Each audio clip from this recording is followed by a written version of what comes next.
믿음을 물질로 얘기할 수 없고요, 믿음을 소유로 얘기할 수 없습니다. 믿음은 단 하나, 믿음의 뿌리는 사랑에 대한 확신입니다. 부모님이 좋은 이유는 그분은 절대적으로 우리를 사랑하기 때문입니다. 우리가 자식이 예뻐 보이는 이유는 한 가지입니다. 내가 사랑하는 존재이기 때문입니다. 하나님에 대한 이해와 하나님에 대한 믿음은 뿌리를 두고 있는데, 하나님이 나를 사랑하신다는 그 사랑에 대한 완전한 믿음, 그 사랑을 믿는 믿음 안에서 모든 것들을 헤쳐나갈 힘과 능력을 얻게 되는 것입니다. 그 하나님의 사랑에 대한 확신이 없으면 뿌리가 시들시들한 거예요. 그러면 나머지 순차적으로 가지가 시들고 이파리가 시들고 꽃이 안 피고 열매가 맺혀지지 않겠죠. 사도 바울이 로마서 8장에서 로마서 8장은 믿음으로 말미암아 의롭게 되는 하나님의 그 선물에 관한 말씀을 하는데, 거기서 말하는 믿음은 하나님의 사랑을 믿는 믿음이죠. 그가 이렇게 얘기를 합니다. 누가 우리를 그리스도의 사랑에서 끊으리요? 환난이나 곤고나 박해나 기근이나 적신이나 위험이나 칼이랴. 기록된 바 우리가 종일 주를 위하여 죽임을 당하게 되며 도살당할 양같이 여김을 받았나이다 함과 같으니라. 그러나 이 모든 일에 우리를 사랑하시는 이로 말미암아 우리가 넉넉히 이기느니라. 헤아릴 수 없는, 견딜 수 없는 고난과 절망적인 상황이 온다 할지라도 우리를 사랑하시는 하나님의 사랑이 끊어지지 않는 그 한 가지 이유로 말미암아 우리가 이긴다, 넉넉히 이긴다. 내가 뭐 대단해서가 아니요, 내가 뭘 많이 알기 때문이 아니라 그분의 사랑이 확실하기 때문에 그분의 사랑이 우리로 이기게 하신다는 이 말씀을 합니다. 여러분에게 하나님의 사랑에 대한 그 믿음이, 확신이 오늘 이 아침에 충만하게 일어나기를 주의 이름으로 축원합니다. 사랑에 관한 이 말씀이 이제 고린도서 13장에 나오죠. 13장에 보면 이제 사랑은 오래 참고 이렇게 시작을 하는데, 거기에 보면 그 오래 참고 온유하고 자비하며 무례하지 않고 행하는 모든 것 믿고 참고 견디고 바라고 해주는 그 사랑의 속성이 나옵니다. 거기 이렇게 나오죠. 사랑은 언제까지나 떨어지지 아니하되. 사랑이 오래 참고 온유하고, 이건 내용적인 것인데 그 내용적인 것이 얼마만큼 든든하냐 할 때 사랑은 언제까지나 떨어지지 않는다. 고린도서 13장을 보면 우리를 향하신 하나님의 사랑은 영원하다는 얘기입니다. 하나님의 사랑은 뜨겁기만 한 것이 아니라 영원하다, 영원한데 떨어지지 않는다는 것은 순간적인 것이 아니라는 거죠. 일시적인 것이 아니라는 거죠. 계속이라는 단어도 맞지 않아요. 하여튼 영원토록 온전한 것인데, 문제는 뭐냐 하면 하나님의 사랑을, 그 영원한 사랑을 이해하는 인간의 이해 방식이 부분적이라는 게 나와요. 그래서 고린도서 13장을 보면 이래서 인간이 하나님을 이해하기가 어렵구나, 이래서 믿음이 조각조각처럼 맞춰지는 듯한 느낌을 받는구나. 그 이유가 뭐냐면 사도 바울이 그런 얘기를 해요. 성경에 보면 우리는 부분적으로 알고 부분적으로 예언하나 온전한 것이 올 때에는 부분적으로 하던 것이 패하리라.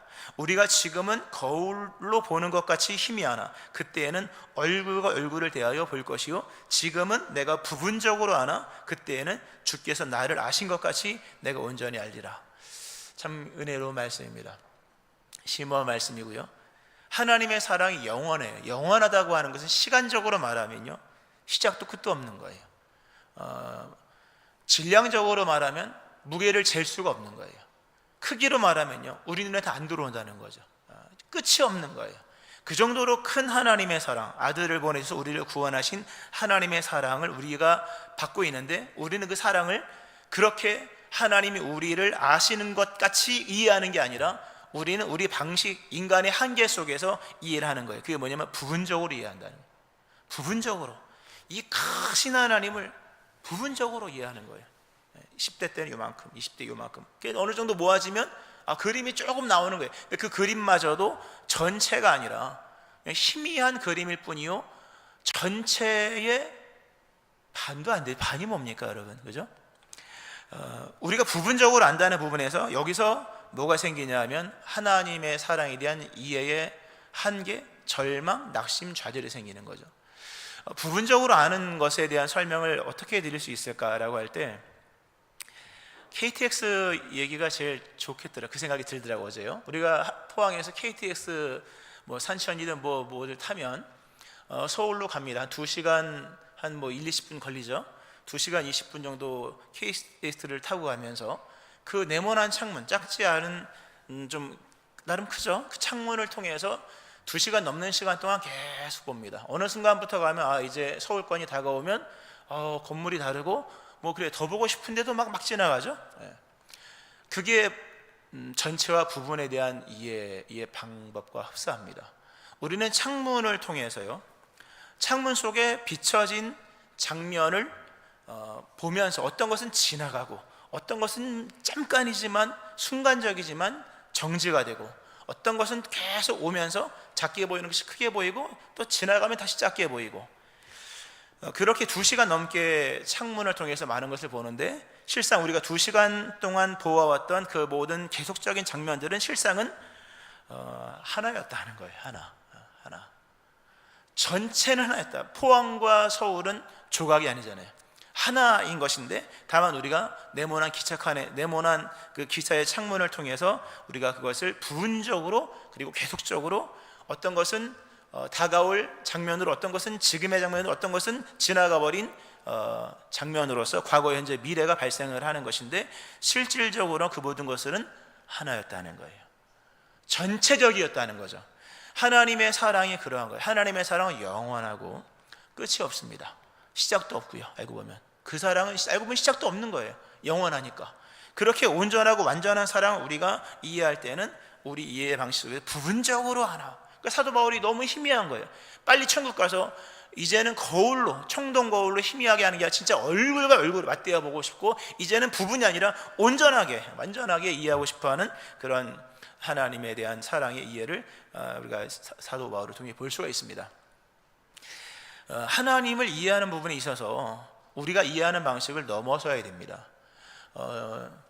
좀 어려운 얘기, 신학자 중에 중세 신학자 이제 그 아만두스 플라누스라는 분이 이렇게 얘기를 했습니다. 이 본문과 맥락이 같아서요 말씀드리는데요. 하나님께서 시간적으로 제한되지 않고 시간에 따라 시작도 끝도 가지지 않으나 모든 시간보다 더 이전에 계시며, 하나님은 시간도 끝도 가지고 계시지 않으나 모든 시간보다 더 이전에 계시며 모든 끝보다 더 이후에 계시며 계속이 없이, 이 계속이라는 단어가 이제 수케시오라고 하는 라틴어인데, 이거를 영어로만 석세스입니다. 성공이라는 거죠. 어떤 것이 성공으로 가기 위해서 계속 가는 것처럼 보이지만 하나님에게는 그 계속이 없는 거예요. 계속이 없이 절대적으로 항상 동시에 전체적이심을 의미한다. 이것도 뭔 얘기인지 어렵죠? 어렵죠. 하나님은 시간에 따라 제한받지 않으신다. 시작도 끝도 없다. 시작 전에 계셨고 끝보다 더 멀리 계시고, 그리고 우리는 부분으로 알아서 과거, 현재, 미래적 이해 속에서 많은 것들을 보지만 나중에 내려보니까 전체가 시간도 아니고 부분도 아니라 하나였듯이, 하나님의 일하심은 절대적으로 항상 동시에 그리고 전체적이심을 말씀을 하는 거예요. 시편 90편에 그런 말씀이 있죠. 산이 생기기 전 땅과 세계도 주께서 조성하시기 전 영원부터 영원까지 주는 하나님이시니라. 창조 전부터, 그러니까 시작 전부터 하나님이시고 시작된 일의 끝 이후에도 하나님이신, 영원부터 영원까지 하나님이신, 즉 하나님의 일하심은 우리 보기에는 과거, 현재, 미래가 있고, 우리 현재에 보기에는 과정이 있어요. 과정이 있고 단계가 있고 발전이죠.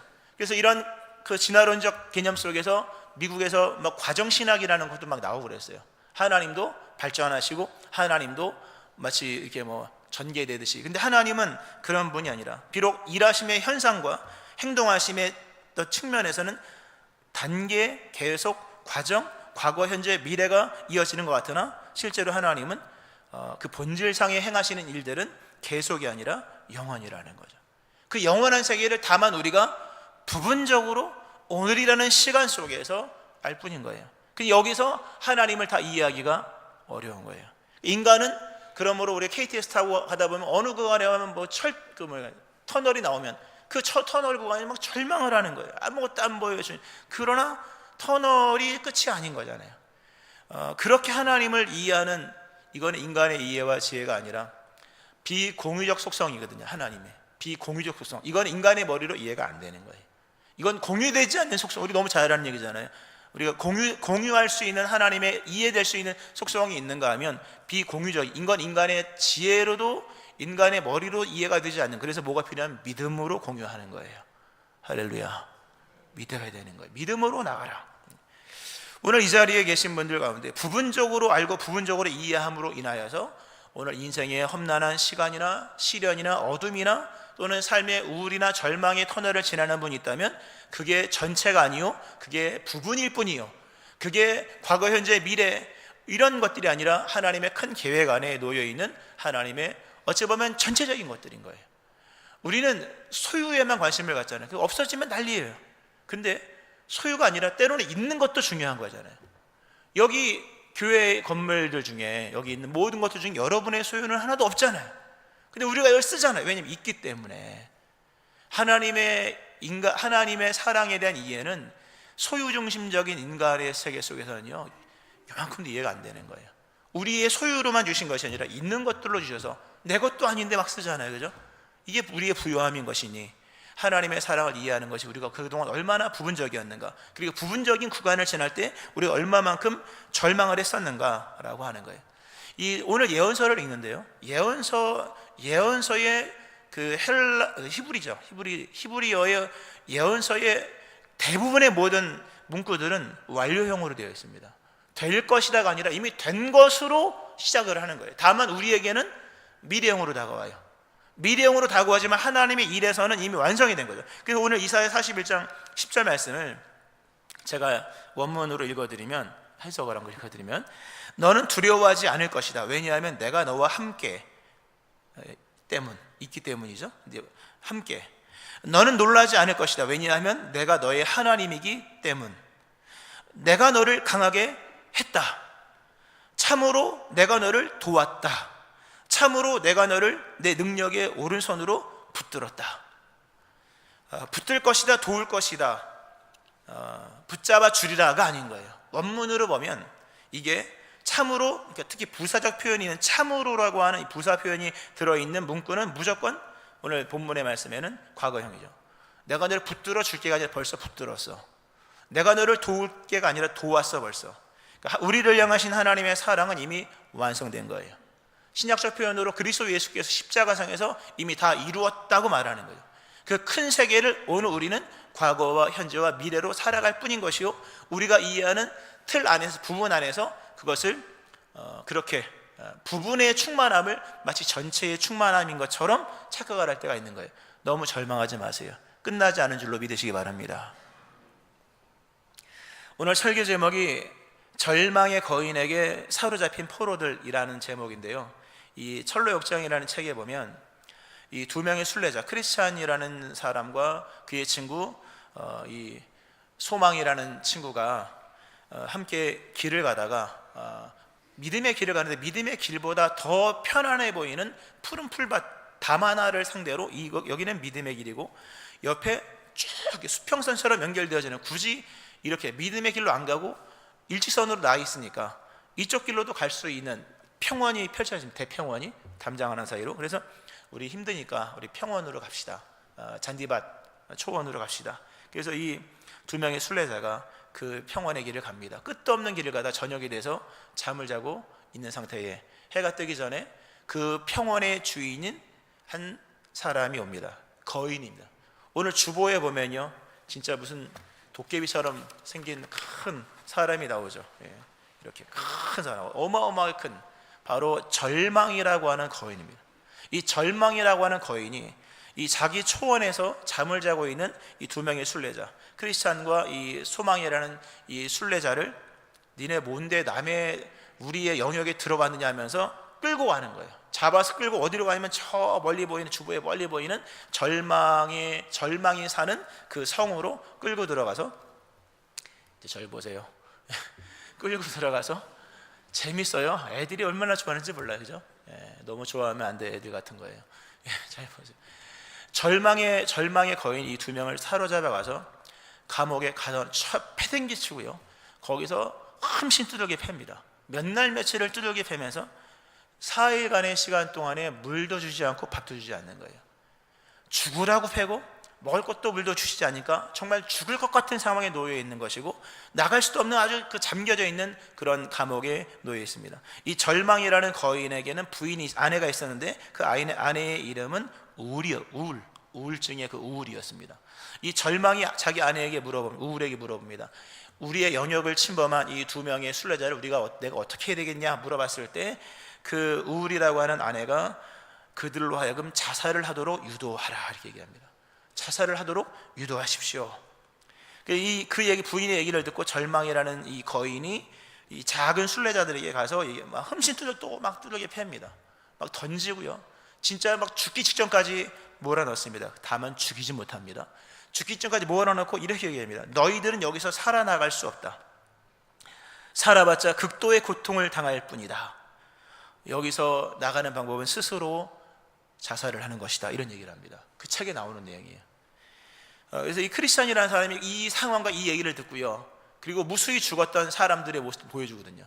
보여주면서 여기서 이제 죽어야 되나 보다, 죽고 싶다, 정말 죽고 싶다는 그런 얘기를 하면서 그런 생각을 하고 있을 때 그의 순례의 친구였던 그 소망이 얘기를 합니다. 자살을 하는 것은 자신의 육체만을 죽이는 것이 아니라 자기의 영혼도 죽이는 것이며, 그 죄는 사함받을 수 없고, 그러므로 자살한 사람은 지옥에 가기 때문에 절대로 자살을 하면 안 된다. 철로역정에 나와 있는 내용이고 성경적 풀이죠. 그렇게 얘기를 했을 때 크리스천이 죽진 않습니다. 그리고 엿새 동안 그렇게 흠씬 두들겨 맞고 어둠 속에서 물도 음식도 마시지 못한 죽음의 상태에 놓여 있다가 7일째 되는 그날에 기도를 간절히 드립니다, 하나님 앞에. 그랬을 때에 하나님이 깨닫게 하십니다. 너의 가슴에 언약의 열쇠가 있지 않느냐. 그 언약의 열쇠를 가지고 절망이 가둬놓은 그 문들을 따고 나와라. 그러니까 자기에게 있는 언약의 열쇠를 가지고 절망이 가둬버린 그 집의 문을 하나, 두 개, 세 개를 다 따고 나오는 거예요. 절망이 쫓아오죠. 이 거인이 쫓아옵니다. 그러나 절망에는 지병이 있었는데 오래 가지 못하는 거예요. 쫓아오다가 발작을 일으키고 쓰러집니다. 이를 기회를 틈타서 이제 순례자 두 명이 마침내 탈출을 하게 되고 믿음의 길을 가게 되는 여정이 이 철로역정에 나옵니다. 이 철로역정 이야기 아이들 버전도 있습니다. 그 아이들 버전 사가지고요, 엄마들 아빠들 좀 읽어주시면요, 아이들 진짜 머릿속에 그림으로 남을 것이 굉장히 유익할 겁니다. 절망의 거인이, 그리고 그의 아내인 우울이 순례자들로 하여금 자살을 하게 유도를 합니다. 근데 순례자들이 자살을 하지 않습니다. 의외로 그 자살을 하는 숫자가 많습니다. 굉장히 많죠. 뭐 사회 문제로 뭐 접근하는 그런 것도 있고, 뭐 여러 이야기 있으나 하면 안 되겠죠, 당연히. 저희가 시골에 살았는데요, 그 동네의 가구 수가 한 100가구 정도밖에 안 됩니다. 근데 이게 장점이 뭐냐면 100가구면 다 파악이 되거든요. 그리고 이사 온 사람도 없고요. 제가 거기서 27살 때까지 태어나서 살았으니까 뭐 집안의 대소사, 애경사 다 알게 되고요. 그 집에 진짜 숟가락이 몇 개인지, 그 집에 다 알아요, 정말. 그러니까 뭐 대외적인 신문을 읽는다거나 뭐 해외 뭐 토픽 이런 것은 몰랐지만 100가구가 살아가는 삶의 이야기를 많이 알게 되는 거죠. 그게 너무 좋더라고요. 지금 생각해보면 좋은 거예요. 지금은 뭐 1000 몇 세가 세는 아파트에 있어도 옆집이 누군지는 진짜 뭐 얼굴만 해도 이름도 모르거든요. 근데 그 100가구 정도 사는 100가구였는데, 약 100가구 좀 더 됐나 그랬는데, 보니까 의외로 자살을 한 사람들이 많아요. 보면 여러 뭐 다 기억 다 하죠. 이름도 기억하고 얼굴도 기억하고, 그리고 들었던 이야기들 많아요. 뭐 하여튼 뭐 가정의 문제로 생을 마감한다거나, 형제들 사이에 돈 문제로, 또는 이유를 알 수 없는 멀쩡하게 괜찮은 사람이 어느 날 갑자기 많아요. 나이도 뭐 나이 든 사람만이 아니라 젊은 사람도 100가구밖에 되지 않는 그 동네에서 이런 일들이 그렇게 많이 일어났었다면, 우리가 사는 세상에서는 얼마나 많은 사람들이 스스로 생을 마감을 할까. 요즘에는 자살이라는 단어를 잘 안 씁니다. 자살을 못 쓰게 하는 것 같아요. 근데 자살은 표준어니까 써야죠. 스스로 자신을 이제 죽이는 거죠. 자살이죠, 말 그대로. 스스로 죽음을 선택하는 것인데, 자살이라는 단어 대신에 요즘에는 극단적 선택이라는 용어를 대체합니다. 극단적 선택. 그럼 우리가 자살이구나 라는 것을 알죠. 근데 극단적 선택, 이 극단이라고 하는 것은 일의 진행이 끝까지 미쳐서 더 이상 나갈 수 없는 지경을 말하는 거예요. 우리가 여러 단면이 있으나 여러 그 면 중에서 끝까지 가면, 극까지 가면 더 이상 갈 데가 없는 거예요. 그러니까 극단이라고 말을 하죠. 사람은 거기에서 말 그대로 극단적인 선택을 하는 거예요. 더 이상 갈 데가 없으니까 뛰어내릴 수밖에 없는 것이요, 그것이 능동이든 아니면 뭐 타인에 의한 것이든 간에 그런 거죠. 대부분 자살은 다 극단적 상황 속에서 일어납니다. 근데 오늘 본문에 보면 극단을 나타내는 단어가 나오죠. 땅끝이 나오고 땅 모퉁이가 나옵니다. 이 땅끝, 이 땅끝이라는 단어, 오늘 주님 말씀하시죠. 내가 땅끝에서부터 너를 붙들며 땅 모퉁이에서부터 너를 부르고 내게 이르기를 너는 나의 종이라 라는 말씀을 하십니다. 땅끝, 이 땅끝은 히브리어로 찾으면 이게 극단입니다. 이 단어가, 이게 진짜로 이 단어 자체가 끝이요 극단을 말하는 거죠. 그리고 땅 모퉁이는 모퉁이는 뭡니까? 이 모퉁이죠. 양면에 마주해서 꼭지점을 만나는 게 뭡니까? 더 이상 갈 데가 없는 거예요. 모든 양쪽 면이 아니면 뭐 여러 다면이든 간에 꼭지점을 맞아 더 이상 갈 데가 없는 것이 모퉁이인 것인데 극단인 거죠. 이 극단의 상황, 땅끝 땅 모퉁이, 여기에서 선택이어지는 말 그대로 극단적 선택밖에 없는 거예요. 여기에서 중요한 건 하나님의 음성이 들리더라. 오늘 이 자리에 극단의 상황에 놓여 있는 성도가 있다면 분명히 하나님이 말씀하시는 역사가 있을 거예요. 하나님 내버려 두지 않아요. 인간에게 자유를 주지만 인간이 스스로 해결할 수 없는 어떤 한계의 지점에 이르렀을 때 하나님은 그의 인생에 관여하십니다. 오늘 극단의 자리에 있는 분들, 모서리에 있는 분들, 어떤 끝단에 있는 분들이 있다면 주의 음성 듣기를 주의 이름으로 축원합니다. 거기서 주께서 하시는 말씀이 오늘 본문의 말씀처럼 땅끝에서부터 너를 붙들며 땅 모퉁이에서부터 너를 부르고 내게 이르기를 너는 나의 종이라. 내가 너를 택하였고 싫어하여 버리지 아니하였노라. 그러면서 유명한 말씀입니다. 두려워하지 말라, 내가 너와 함께함이라. 놀라지 말라, 나는 너의 하나님이 됨이라. 내가 너를 굳세게 하리라. 참으로 너를 도와주리라. 참으로 나의 의로운 오른손으로 너를 붙들리라. 인간의 선택이 더 이상 불가할 때 극단적 선택만이 유일한 선택의 상황인 이 상황 속에서 주님이 하시는 말씀은 두려워하지 말아라. 이게 무슨 말이에요? 끝이 아니다. 두려워하지 말아라. 혼자가 아니다. 내가 너와 함께 할 것이다. 놀라지 말아라. 나는 너의 하나님이다. 내가 너를 굳세게 하리라. 다 무너진 게 아니다. 내가 너를 굳세게 할 것이다. 참으로 너를 도와주리라. 참으로 나의 의로운 오른손으로 너를 붙들리라. 일어날 수 있다 말씀을 하십니다. 극단의 상황에 놓인 주의 백성들을 향한 하나님의 말씀입니다. 그러면서 하나님께서 말씀하시기를 너를 극단으로 몰아놓았던 너의 대적들, 내게 노하던 자들, 내가 그들을 아무것도 아닌 것 같이 만들 것이다. 참 귀한 말씀입니다. 오늘 이 본문을 보면 양극단이 양극단이 나옵니다. 하나는 땅끝 그리고 땅 모퉁이라고 하는 인간이 느끼는 그 끝지점이 나오고, 그런가 하면 하나님이 태초에 천지를 창조하시기 전에 그 시작조차 있지 않았던 그 최초의 그 시점이 나옵니다. 그 시점이 오늘 본문에 보면 11절 12절 이스라엘 백성들로 하여금 성도들로 하여금 끝으로 몰아가서 성도들로 하여금 마지막 극단적 선택을 만들게 하는, 또는 사람들로 하여금 마지막 극단까지 몰아서 극단적 선택을 하게 하는 그 대적들을 하나님이 멸하시는데 어떻게 멸하시느냐 하면 아무것도 아닌 것 같이 되게 할 것이다. 11절 그리고 네가 찾아도 너와 싸우던 자들을 만나지 못할 것이요 너를 치던 자들은 아무것도 아닌 것 같고 허무한 것 같이 될 것이다.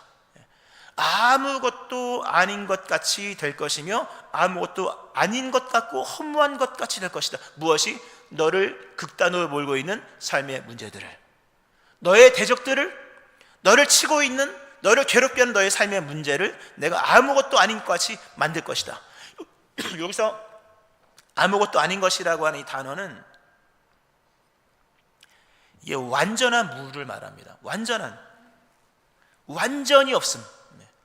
얼마나 없는 거냐면 있었던 흔적도 없는 거예요. 역사는 유물을 남깁니다. 호랑이는 죽어서 뭘 남깁니까? 가죽을 남기고, 사람은 죽어서 이름을 남긴다고 하잖아요, 그죠?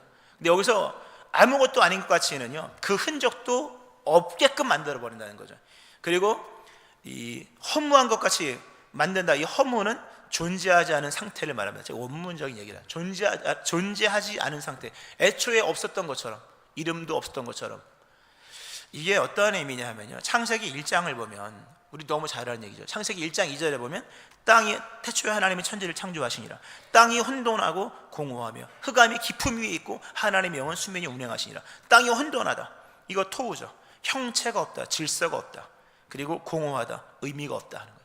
형체도 없고 의미도 없는 것, 태초 이전에, 창조 이전의 태초의 모습인 거죠. 하나님이 우리의 대적들을, 여러분의 인생의 문제를 삶의 곤고함으로, 여러분의 극단으로 몰고 가서 더 이상 선택 불가로 마침내 그 끝단에서 뛰어내릴 수밖에 없는 그런 상황에 놓이게 만드는 것들을 하나님이 태초에 아무것도 없었던 혼돈과 공허같이 만들어버리겠다. 할렐루야. 이 하나님을 믿기를 축원합니다. 이 하나님을 믿으시고 이 하나님의 음성을 들으셔야 되는 거예요. 우리의 삶의 문제가 지금 실제로 다가오고, 고통의 문제는 진짜 힘든 거잖아요. 돈 없으면 없이 살면 되는 거예요. 근데 몸이 아픈 것은 피할 곳이 없는 거잖아요. 그죠? 고통은 피할 데가 없는 거예요. 근데 이런 문제들을 하나님께서 존재하지 않은 상태로, 그리고 완전한 무의 상태로, 마치 토우와 보우 같은 그 창세기 1장 2절의 모습처럼 만들어 가신다는 거죠. 존재는 있으나 존재적 의미가 없게끔 우리의 삶의 문제를 그렇게 해결해 버리신다는 거죠. 이걸 성경에 보면은 다니엘의 세 친구의 이야기로 설명하면 진짜 설명이 잘 됩니다. 우리가 지난 시간에 허망의 도시에서 재판을 받다라는 설교 제목을 하면서, 허망의 도시의 허영의 시장에서 이 순례자 두 사람에게 많은 땅의 상인들이 막 팔려고 했죠. 이걸 사세요. 근데 그들이 얘기하죠. 뭘 얘기했습니까? 우리는 진리만 삽니다. 우리는 안 삽니다. 진리 아닌 것은 사지 않습니다. 결국 그들이 이제 뭐 재판을 받고 하는 내용이, 그때도 다니엘서 얘기를 했었죠. 두라평지에 세워놓은 30m짜리 금신상에 절하지 아니함으로, 세상의 질서, 세상의 가치를 따르지 아니함으로 풀무불에 들어가는 다니엘. 자, 풀무불에 들어갔습니다. 풀무불에 들어갔는데 그들이 들어갈 때는 3명이었죠. 근데 풀무불에서 춤을 추고 있는 4명이 있는 거죠. 근데 한 명의 모양이 하나님의 이 아들의 모양으로 나타내죠. 그러니까 예수님이시 않으셨을까라는 생각을 합니다. 끌어내죠. 너무 놀라서 끌어냈을 때 다니엘서 3장이 이렇게 말씀합니다. 불이 능히 그들의 몸을 해하지 못하였고, 머리털도 그을리지 아니하였고, 겉옷빛도 변하지 아니하였고, 불탄 냄새도 없었더라. 극렬히 타는 풀무불, 그 요즘에 맹렬히 타는 풀무불인데요, 옛날에 극렬히 타는 풀무불이라고 얘기하죠. 더 이상 뜨겁게 만들 수 없을 정도로 아주 극도의 뜨거운 불을 만들어서, 얼마나 존재감이 대단했는지, 위용이, 그 불의 힘이 대단했는지 이 세 친구들을 잡아 던지는 사람도 불에 타 죽었다. 그 정도로 무시무시한 불인데, 놀랍게도 다니엘의 3명의 친구들에게는 불이 능히 그들의 몸을 해하지 못하였고, 머리털도 끌리지 아니하고, 머리털은 불만 지나도 구부러지잖아요. 끌리지 아니하였고, 겉옷빛도 변하지 아니하였고, 불에 탄 냄새도 없었더라. 불이라는 게 멀리 있으면요, 열지는 않아도 냄새가 흡착되잖아요. 그럼 불 냄새 나면요, 잘 지워지지도 않아요. 근데 신기하게도 불 냄새조차도 이 3명의 친구들에게 영향을 주지 못했다. 맹렬히 타는 그 불, 그러나 불은 그렇게 맹렬히 타는 것처럼 있어 보이지만 실질적인 영향력과 존재감은 전혀 없었다. 누구에게? 세 친구들에게. 왜냐하면 하나님께서 그 불로 하여금 이 3명의 친구들에게 어떠한 영향력도 어떠한 존재감도 행하지 못하도록 명하셨기 때문에. 대단해. 하나님이 허락하지 아니하시면 극렬히 타는 풀무불조차도 우리에게 어떤 영향도 끼칠 수 없는 거죠. 세상적 보기에는 존재가 대단하고 두려운 실체처럼 느껴지지만 하나님이 그것들을 없애시겠다, 아무것도 아닌 것으로, 허무한 것으로 만드시겠다고 하면 더 이상 그것은 우리에게 어떤 영향도 끼칠 수 없는 무능한 존재, 아니 그러니까 무존재적인 존재가 된다는 것을 믿고 깨닫기를 축원합니다. 다니엘의 사자굴도 마찬가지잖아요. 그 사자가 얼마나 며칠을 굶었는지, 나중에 다니엘을 음해했던 사람들을 가족들을 막 집어넣어줬을 때 땅에 닿기도 전에 사자들이 움켜서 막 잡아먹었다고 나오잖아요. 근데 그 사자들이 다니엘이 들어갔을 때는 아무런 일을 행하지 않았거든요. 다니엘에게 나의 하나님이 이미 그의 천사를 보내어 사자들의 입을 봉하셨으므로 사자들이 나를 상해하지 못하였사오니 그들이 다니엘을 굴에서 올린즉 그의 몸이 조금도 상하지 아니하였으니 이는 그가 자기의 하나님을 믿음이었더라. 하나님 믿기를 축원합니다. 하나님 믿으셔야 됩니다. 절망의 상황, 땅 모퉁이, 땅 끝에서 극단의 상황에 놓여 있다 할지라도요, 세상이 이 절망의 거인이 얘기하는 것처럼 스스로의 삶을 끊는다거나 믿음을 포기한다거나 가던 길을 멈춘다거나 사랑을 접는다거나 기도를 중단하거나 이런 일 없기를 주의 이름으로 축원합니다. 하면 안 되는 거예요. 왜냐하면 끝이 아닌 거예요. 땅끝보다 더 긴 하나님의 이야기가 있는 것이요, 그리고 이 땅끝보다 더 우리를 땅끝으로 몰아가는 그 존재보다 더 크신 하나님의 그 계심이 있기에 하나님을 믿는 믿음으로 나간다면 여러분의 인생은 끝이 아니라 새로운 일의 출발점이 되는 줄로 믿으시기 바랍니다. 여기서 이제 오늘 절망이라는 단어를 이 극단적 선택이라는 어떤 현대적인 문제와 연결시켜 설명을 하는데요, 인간에게 다가오는 극단은 물질적 극단만 있는 게 아니라 돈이 너무 없어서 이런 것만 있는 게 아니라, 또는 몸이 너무 아파서 이런 극단만 있는 것이 아니라 진짜 존재적인 극단이 있는 것입니다. 오늘 예수님 하나님께서 이 본문 속에서 이스라엘을 부르실 때 버러지 같은 너 야곱아, 이렇게 부르요. 버러지 같은 야곱아, 이게 원문으로 보면 같은이 없어요. 버러지 같은 너 야곱아, 이거는 마치 비유적 표현이잖아요. 너 버러지 같구나, 너, 이런 얘기인데 원문으로 보면 버러지 야곱아예요. 이게 이스라엘 백성의 자화상이에요. 이스라엘 백성들은 자기를 볼 때 더 이상 사람이 사람으로 안 보이는, 거울을 보면 벌레가 보이는 거예요. 자기 존재의 인식이 극단으로 치달아 버리면요, 사람은 극단적 선택을 합니다.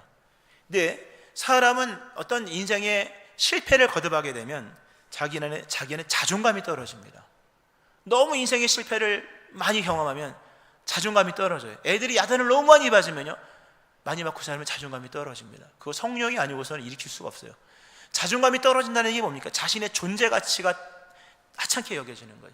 사람이 사람으로 보여야 되는, 거울을 봤는데 내 얼굴이 사람의 얼굴이 아니라 벌레같이 보이는 거죠.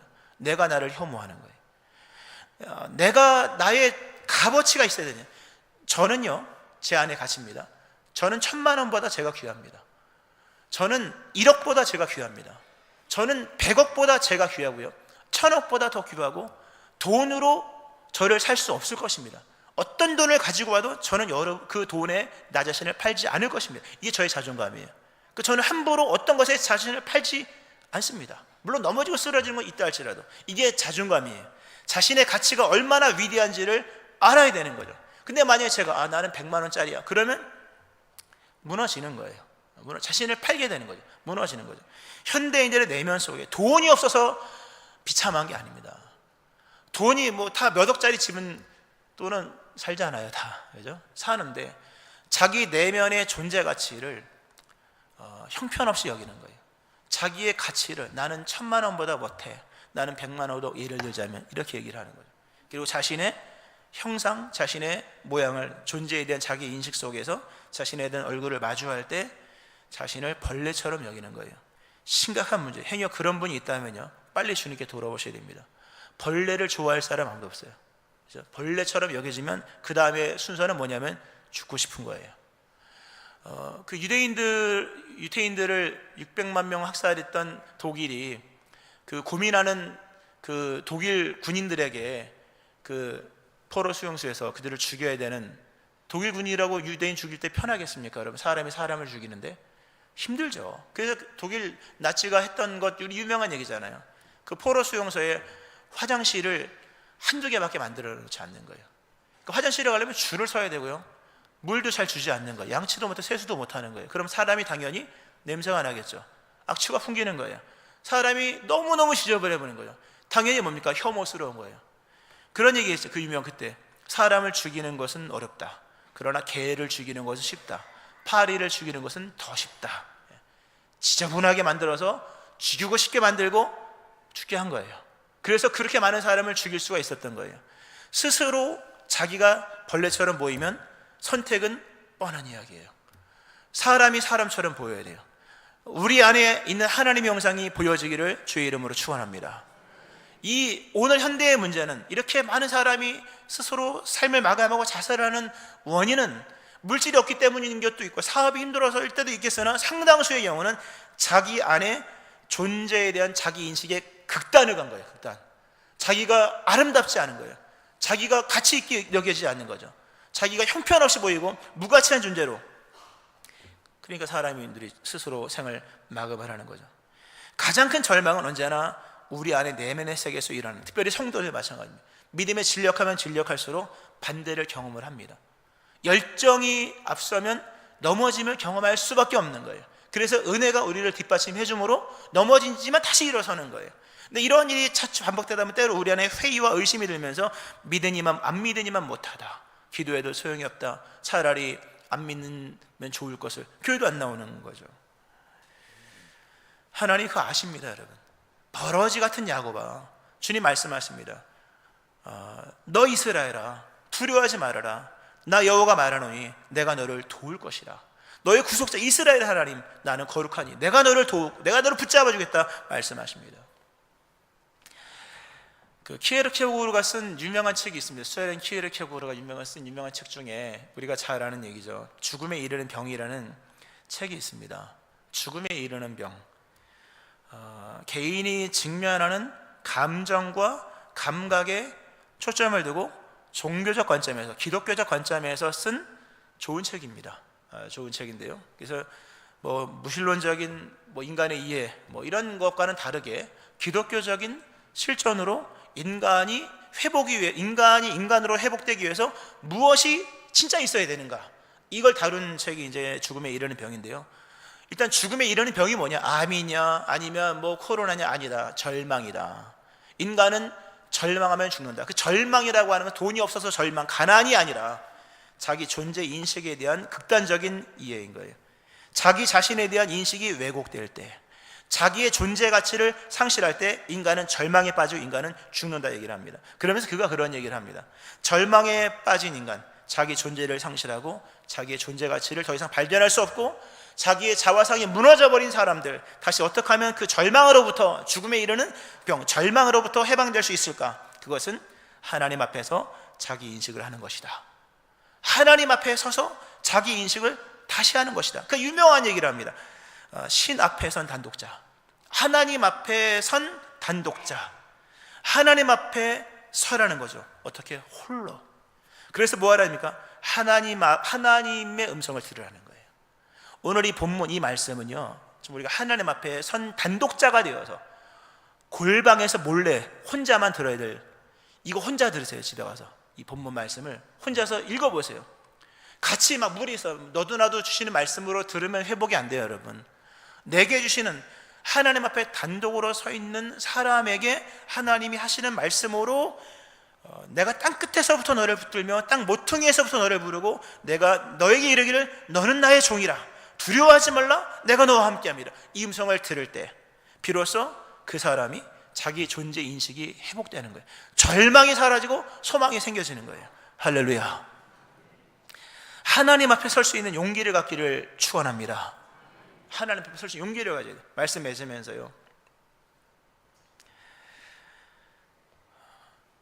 이제부터는 여러분을 이해할 때 여러분 스스로 이해하지 마시고, 모퉁이 코너 극단의 상황 속에서 여러분을 이해하지 마시고, 부분으로 이해하지 마시고, 또는 과거 현재 미래로 이해하지 마시고, 또는 계속이라는 개념으로 이해하는 것이 아니라 이미 계신, 이미 완성하신, 그리고 이미 선언하신 하나님 안에서, 하나님의 뜻 안에서, 하나님 말씀 안에서 우리를 이해함으로, 주께서 나를 택하심으로 내가 주께 속한 자가 되었고, 그가 나를 굳세게 하심으로 나는 강한 존재가 되었고, 오른손으로 붙잡아 주시기에 넘어질 수 없는 존재가 되었고, 그분이 참으로 도와주심으로 이미 이룬 존재가 되었다.